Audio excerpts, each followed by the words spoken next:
पहले तो बड़े भाग मानस कर बाबा मानस कीर्तन के लिए कहा। तुलसीदास जी कहते हैं और रामायण जी की शुरुआत जहां से करते हैं प्रथम चौपाई गुरु की शरण के लिए कहा कि बंदेव गुरु पद पदम परागा सुरुचि सुबास सरस अनुरागा। मैं और अविनाशी श्री गुरुदेव जी के चरणों में प्रणाम करता हूं जिसकी रज गंध से समस्त ब्रह्मांड शांति को प्राप्त होता है। कितने लोग ऐसे भी हैं जो रामचरितमानस का पाठ घर पर कराते हैं और बड़े मन से कराते हैं, बड़ा पैसा खर्च करते हैं, लेकिन वो रामायण की अगर पहली चौपाई का ही अनुसरण कर लें तो मैं समझूंगा कि कल्याण हो जाए। एक ही चौपाई बदल देती है जीवन को, और उसके अंदर बहुत चौपाई है, 7 खंड है।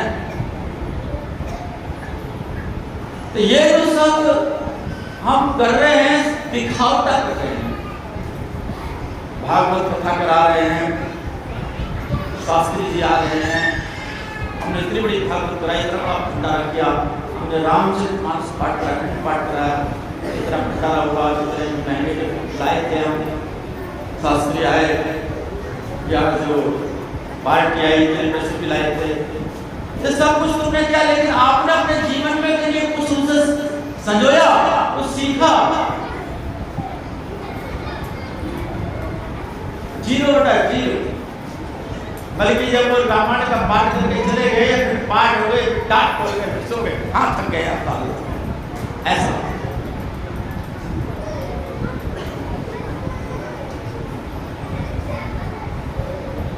अभी परसों टाटा बाजरी है, वहां गए कथा भागवत सुनने के लिए।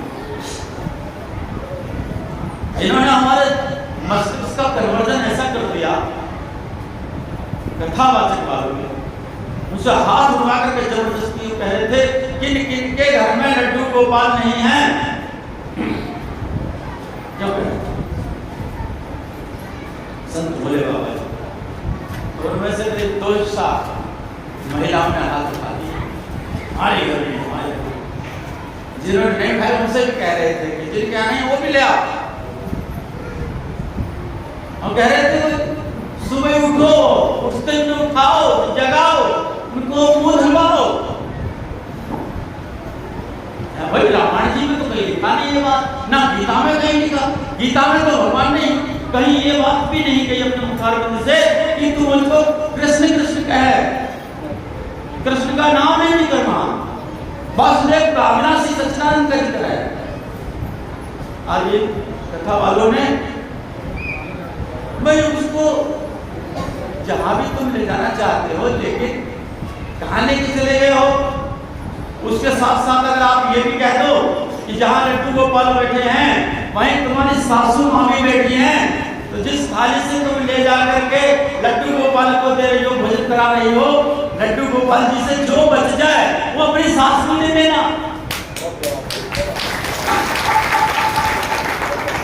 इतना भी अगर ये कह देते तो भी समाज का भला हो जाता। थाली भर भर के ले जाते। मैं भी गया, एक हमारे प्रेमी है, मैं नाम नहीं लूंगा, वो हमारे बहन जी श्रीमती लक्ष्मी देवी जी के गुरु जी देखना थाली में लेके सजाकर के गुरु जी नजर न पड़ जाए, और मैंने देख लिया जो आज के संचालक महोदय की पत्नी कहते पूरी ये वो चाय वाय सब ले गई। मैं बैठा था, मैंने फिर भी ऐसे गुस्सा में ले जाके हमने देख लो एक आध कुछ खा लिया, नहीं खाया उन्होंने, हमने उससे कहा तो नहीं क्या कोई चोट लग जाएगी, वो तो हमको कई बार बोले इस चीज को। हाँ, अब ये सब किन्होंने किया है भाई? हमने मान लिया आप बहुत अच्छा कर रहे हो, लड्डू गोपाल जी की पूजा की स्थापना करा रहे हो, सातवीं योगी तो कह दो कि इनको दो, तो फिर अपने घर में जो बुढ़े हैं पिताजी ससुर जी, भाई उनको भी हाथ खाली दे दो ना, उनके लिए कोई मतलब नहीं है। तो किधर ले जा रहे हैं समाज को? मैं इन लोगों से मैंने उनसे बाद में पूछा, तो रात को मुलाकात हुई, बाबा संत भोले बाबा जी नाम का है, राजस्थान में बड़ा भाई बेटा होता। हमने कि महाराज जी अगर आप इसके साथ साथ इतना भी कर लें तो कुछ अच्छा हो जाए।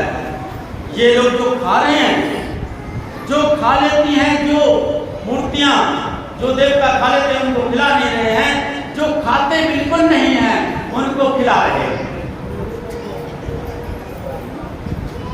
एक विद्वान ने अपने बाद मरने की आत्म कथा पहले लिखी, बोले भाई मैं मरूंगा उसके बाद का अनुभव तुम्हें सुना रहा हूं। क्या लिखा?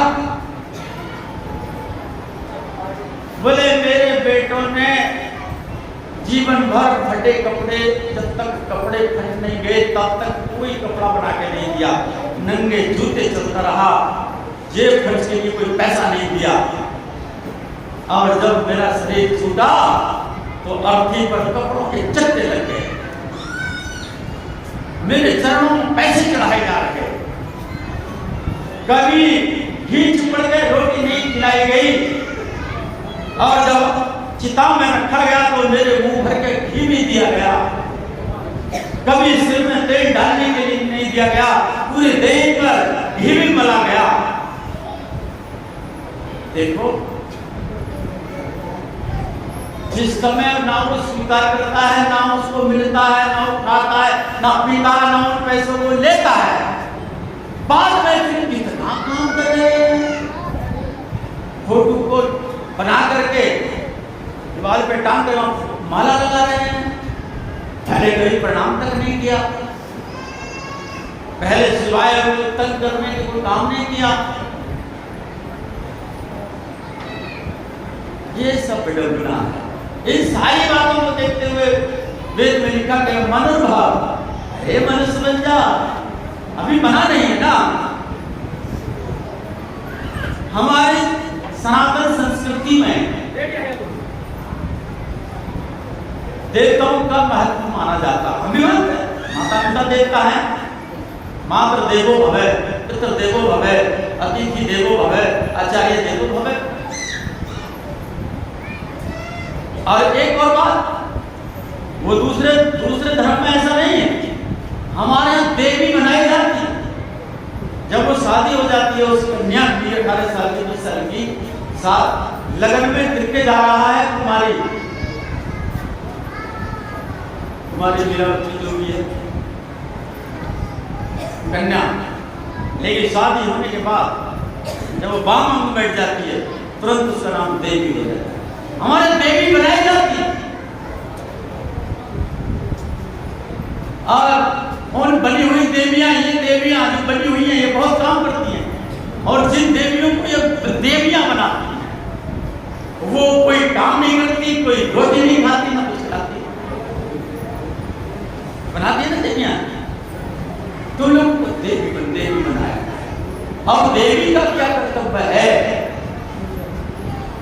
जब शादी होती है वहां पर 7 वचन होते हैं, उस वचन में एक व्याख्या होती है, छोटी सी व्याख्या अपनी सुनेगा। पति पत्नी आप अपने घर में कोई ऐसा निर्णय ना लें जिससे परिवार का अहित हो रहा हो। आप अपने घर में ऐसी किसी भाषा का प्रयोग ना करें जिससे उस भाषा के वाणी के बोलने से लोगों को आघात और पीड़ा हो रही हो, ये उसके अंदर है मनुस्मृति में। लेकिन उस समय का गुरु मौके को बता भी नहीं पाता, बताता भी है, कुछ बातें बताता भी है वहां पर, जो वाणी ग्रहण करवाता है, जो ब्राह्मण होता है, जो आचार्य होता है उस समय को। लेकिन उस समय ये सब ढोलक लेकर बजाना शुरू कर देती हैं, और ढोलक के पीछे गीत इतना गलत गाती हैं, अभी ये सब हंस पड़ेगी मैं कहूँगा तो। उसका अर्थ बड़ा खराब। दूल्हा घर आ रहा है, जब द्वार बार नहीं पाया तो उस अरे उसने गाली भी दी और कहना क्या चाहिए था, किसी अच्छी माँ का जयारी बहन ब्रह्मचारी। और ये क्या कह रही, चंपा कली गोरे बदन में क्यों के लिए, सब क्या है। फिर तो उसकी माँ बहन नानी ताई चाची सबको चमड़ी उधेड़ती है। तुम लोगों को क्या समझना चाहिए आज से। मैं कई बार कहता हूँ आप लोगों से, अगर जब दूल्हा घर पर आए तो कौन सा गीत गाए, देखो बराती कैसा खुश हो जाएंगे।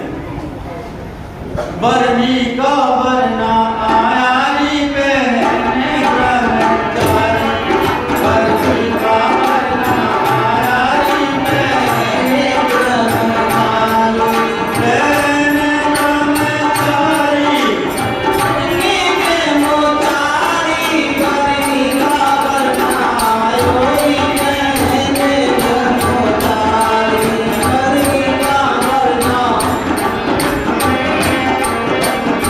है ना। है भीम जैसी मूरत और चंदा जैसी सूरत, है भीम जैसी मूरत और चंदा जैसी सूरत, किसी अच्छी माँ का दारी कहने ब्रह्मचारी, किसी अच्छी माँ का दारी कहने ब्रह्मचारी।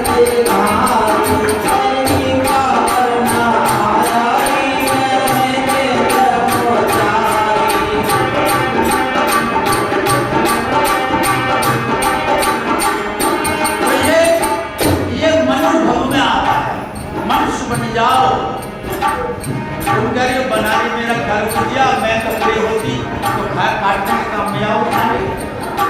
इधर तुरंत में गए थे मैं कपड़े होती, मैं तो सलाद का ही काम घर को जाता है। तो ये ऐसे गाने न गाओ, गाने वह गाओ जिससे शिक्षा मिलती हो, जिससे संस्कार मजबूत होता हो।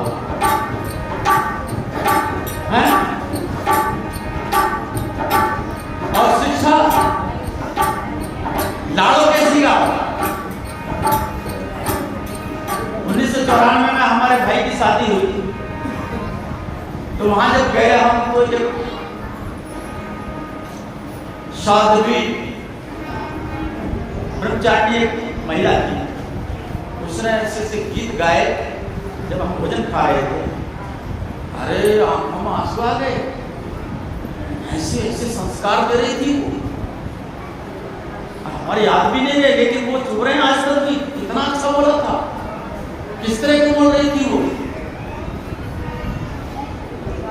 कुल की मर्यादा सम्मान बनाए रखना बेटी, कुल की मर्यादा सम्मान बनाए रखियो बेटी, बनाए रखियो बेटी, बनाए रखना बेटी, बनाए रखियो बेटी, बनाए रखना बेटी, कुल की मर्यादा सम्मान बनाए रखना बेटी, कुल की मर्यादा सम्मान बनाए रखना बेटी।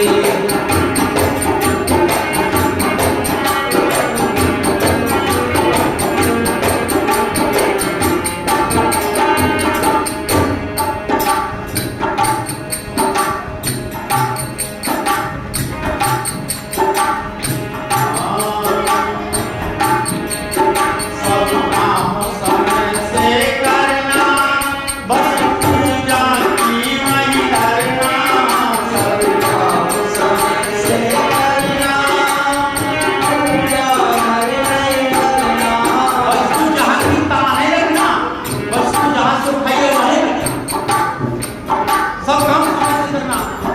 8 बजे सोने की आदत ना रहे, सूरज निकलने से 1 घंटे पहले उठना है, जाग जाना, सबके बाद में सोना और सब जागना। सबको उत्तम भोजन खावे,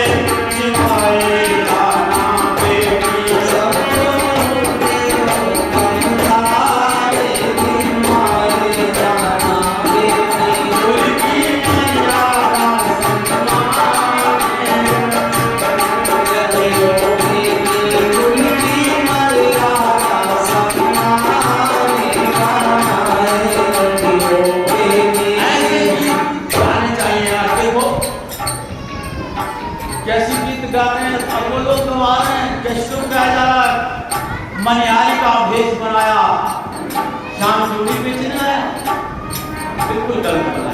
हमारे महाराज संकेत कर रहे हैं कि ये बिल्कुल गलत है। भगवान ने चूड़ी नहीं बेची, नहीं हो गए वहां। ये सब के ऊपर उनकी आड़ लेकर के लोग अपना स्वार्थ सिद्धि कर रहे हैं। घर आ जाए कभी गरीबी तो धर्म न करना बीबी।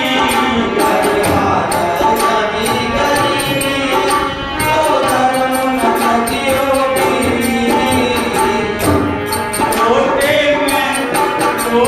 में सास से काम चलाएगा मामे। छोटे में सास से काम चलाएगा मामे।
हमारी ही सनातन की पहन थी, बड़ी मोटी तख्ता थी और ब्लाउज पीछे बिल्कुल पट्टी और ऐसे पीछे को जैसे का उसने मंगलसूत्र पहन रखा हो पीछे पूरी कमर। भाई यो अजीब है ऐसा वैसा। और मैंने उससे कहा तो नहीं, उसकी मैंने देखा तो लड़की शायद ऐसे में फंस जाना। आगे से तो तुम पहनोगी लेकिन पीछे जो तुम ये सब बोल क्यों भाई, ऐसा मत फंस जाना। सबसे उत्तम शिष्टाचार बनाए रखना बेटी, मतलब फैशन मत फंसो। और एक चीज फैशन में और चल रही है, पैर छूने वाली आदत, घोंटे तक छूने तक शॉर्ट। ये भी फैशन हो गया भाई, चरण छूना है, पैर छूना तो चरण तक जाए हाथ। तो ये सब चीज को आप ना भूल के चलिए। दूसरी बात, अभी मेरी एक व्यक्ति से बात हुई, बड़े धर्माचार्य थे। उन्होंने कहा स्वामी जी, अरे बातें ना करो, देख बातें कौन कर रहा है, देखो।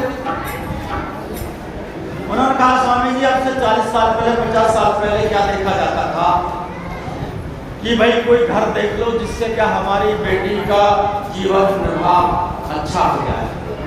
अब से 50 साल पहले बड़े गौर से देखते थे, हमारी बेटी को तंग ना करे।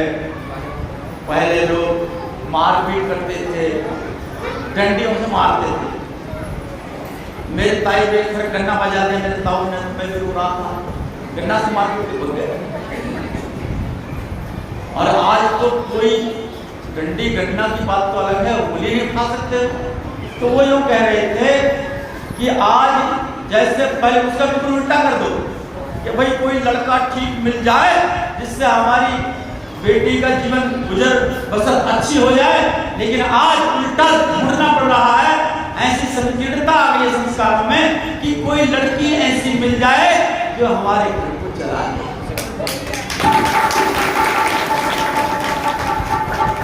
क्योंकि लड़कियों में वो ताकत नहीं रही है, लड़कियों में वो संस्कार नहीं रहे हैं जो वो घर को चला लें। पहले तो अपने हाथ से आटा पीसती थी, मसाले पीसती थी, पानी घड़े भर के लाती थी दूध से, और गेहूं कूटते थे और तब भी टाइम से रोटी सेक कर देती थी। आज तमाम चीज आटा, मसाला, नमक, मिर्च पिसे हुए, और चूल्हा जलाने की जरूरत नहीं, कुकर 3 सीटियों में काम बना देता है। फिर भी रोटी नहीं सीख रही है, घर नहीं चला पा रही हैं, आए दिन घरेलू हिंसा के हो रहे हैं।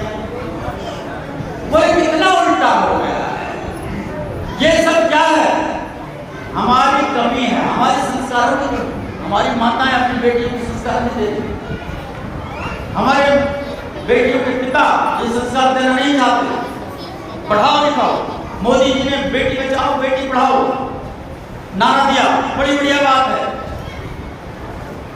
बेटी बचाओ बेटी पढ़ाओ, लेकिन उन्हें साथ में ये भी कह देना चाहिए था कि बेटियों को समझाओ भी कि उन आधे नग्न होकर के न जाए स्कूल में पढ़ने, इतना बड़ा मोबाइल लेके न जाए, ये भी तो कह देना चाहिए। लेकिन इसको उनकी कहने की जरूरत भी नहीं है, ये तो हमें ही समझना चाहिए, है? इसलिए वेद कहता मनोभाव, मनुष्य बनो। और ये सब कहां से संभव है? सत्संग रूपी यूनिवर्सिटी से संभव है, सत्संग रूपी विद्यालय से संभव है, संस्कार को देना है।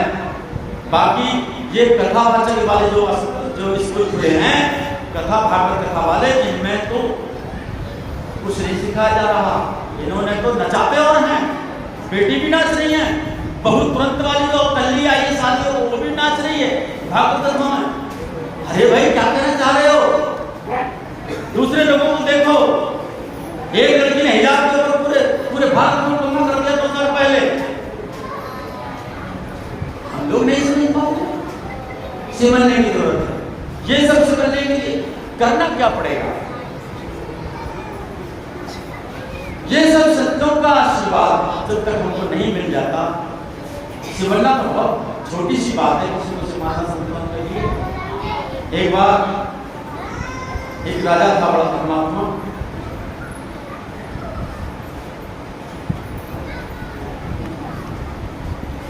तो संतों की काफी सेवा करता था, लेकिन प्रसादवश भाग्यवश उसके कोई संतान नहीं थी। एक बार कहीं से कोई संत आ रहे थे, 4-5 संतों का 6-7 संतों का झुंड आ रहा था, और उन संतों को देख करके राजा उनके पास पहुंच गया, उनसे बातें करने लगा। संतों ने समझ लिया कि ये साधारण आदमी नहीं, कोई राजा है। तो उन्होंने कहा, जैसे प्रणाम किया, बातचीत हुई, तो संतों ने कहा कि भैया ऐसा है, संत की महिमा वेद ना जाने, वेदों में भी संत की महिमा बताई नहीं गई, वेद भी चुप हो गए कि संत क्या कर सकते हैं, संत की महिमा वेद भी ना जाने। ये बात अब विचार करने की जरूरत है, सब लोग गौर से सुनेगा। वास्तव में भगवान ने कहा कि मैं संतों के पीछे रहता हूं, संतों के हृदय में निवास करता हूं। जब अंतःकरण पवित्र हो जाता है, मैं उनमें प्रकट हो जाता हूं। भगवान ने कहा, संत मिले तो मैं मिल जाऊं, संत न मुझसे न्यारे, मेरे खातिर छोड़ जगत के भोग पदार्थ सारे, मेरे खातिर छोड़ करके देखो कैसे वो भेष बना करके हमारे पूज्य स्वामी जी हैं, ऐसे बहुत संत हैं। तो राजा कह रहे थे कि महाराज जी ये बात कैसे मान लें कि वेद भी नहीं जाने, मैं तो संतुष्ट हुआ नहीं। राजा थोड़ा राजा भी तो थे। संत बोले, राजा ने ऐसा इस बात का जवाब देने, प्रमाण देने के लिए तो तुम्हारे घर में, तुम्हारे घर जब पुत्र जन्म लेगा वही उत्तर दे देगा इस बात का। अब तो राजा को शहर में रास्ता मिल गया अपना टुकड़ा रोकने का। बोले कि वो मेरे पास तो महाराज 7 जन्म में भी संतान नहीं है मेरे नसीब में, तो मुझे ऐसे बताया विद्वान पंडितों ने, ज्योतिषों ने। बोले बताया होगा ज्योतिषों ने, तभी तो कहा कि संत की महिमा वेद न जाने। उन्होंने कहा संत की महिमा वेद न जाने। बोले मुझे तो विश्वास होता नहीं। बोले आप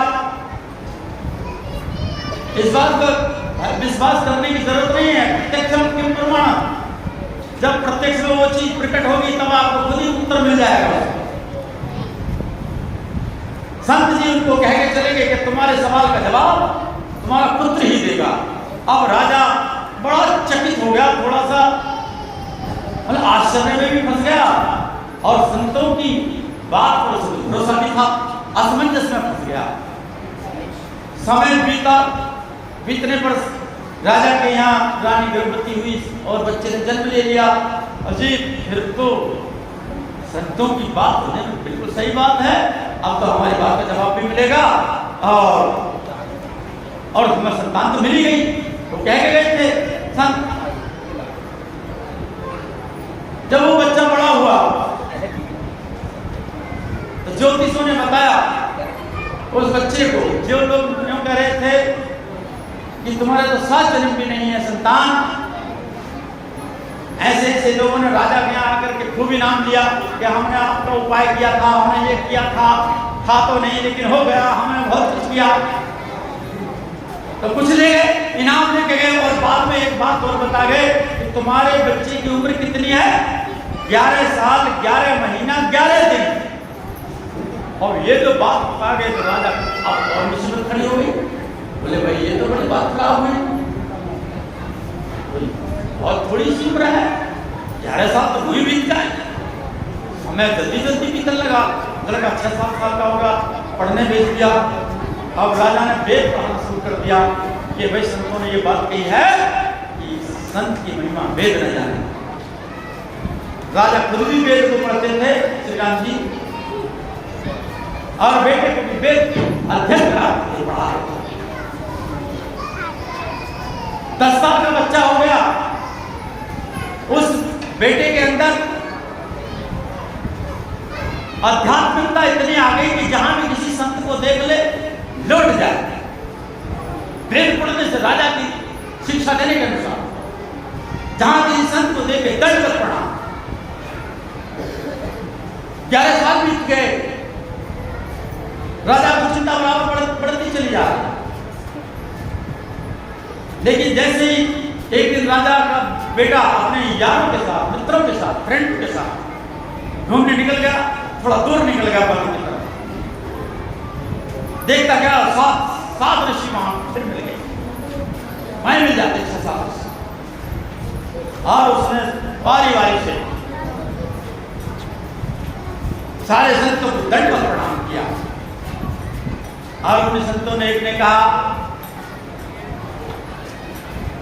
माता पिता के चरणों में अखंड निष्ठा भाव, एक ने कहा संत चरणावेश अखंड निष्ठा भाव, एक ने कहा ओजस्वी भाव, एक ने आशीर्वाद दिया तेजस्वी भाव, एक ने कहा यशस्वी भाव, छठे ने कहा आयुष्मान भाव।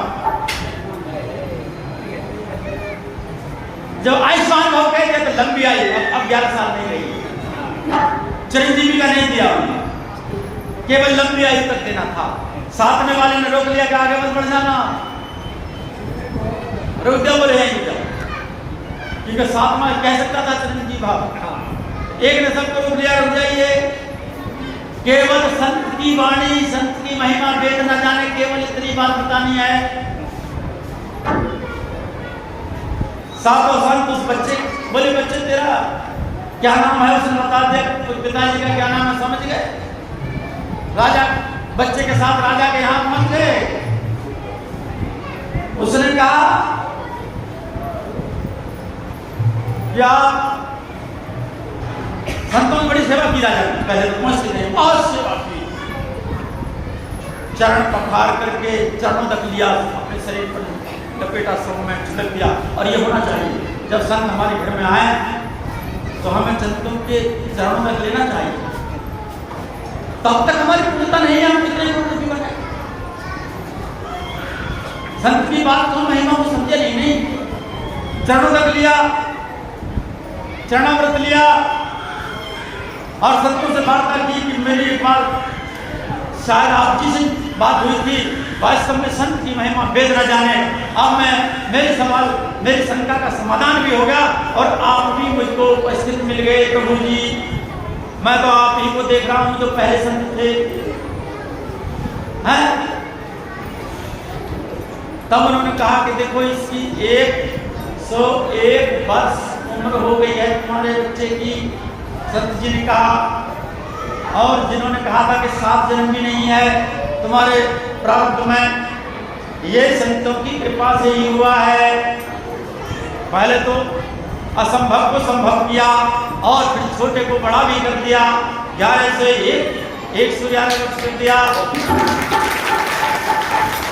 अरे संतों के पास ऐसी चीज पाई जाती है, धूर्तों के पास, भक्तों के पास, पखंडियों के पास से नहीं पाई जाती।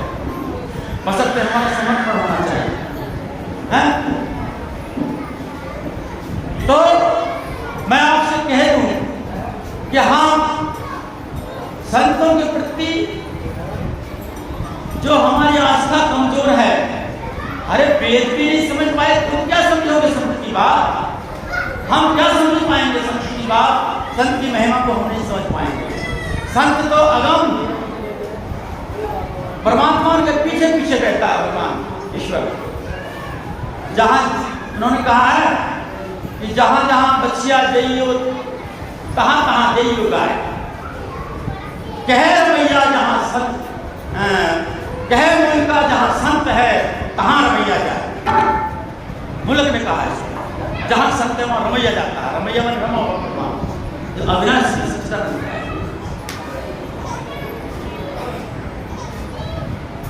इसलिए केवल जो भी आप इच्छा करो, माता पिता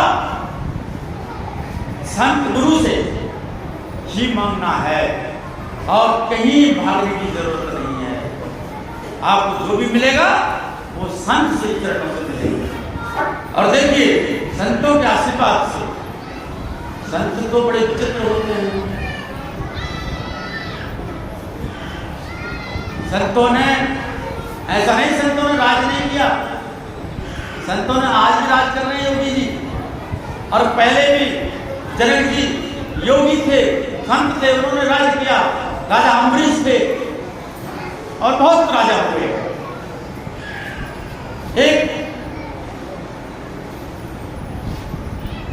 एक संत जी निकल के जा रहे थे गंगा किनारे घूमते घूमते, तो आगे जब चले तो कोई शहर पड़ा, उस शहर का राजा था, वो खत्म हो गया था।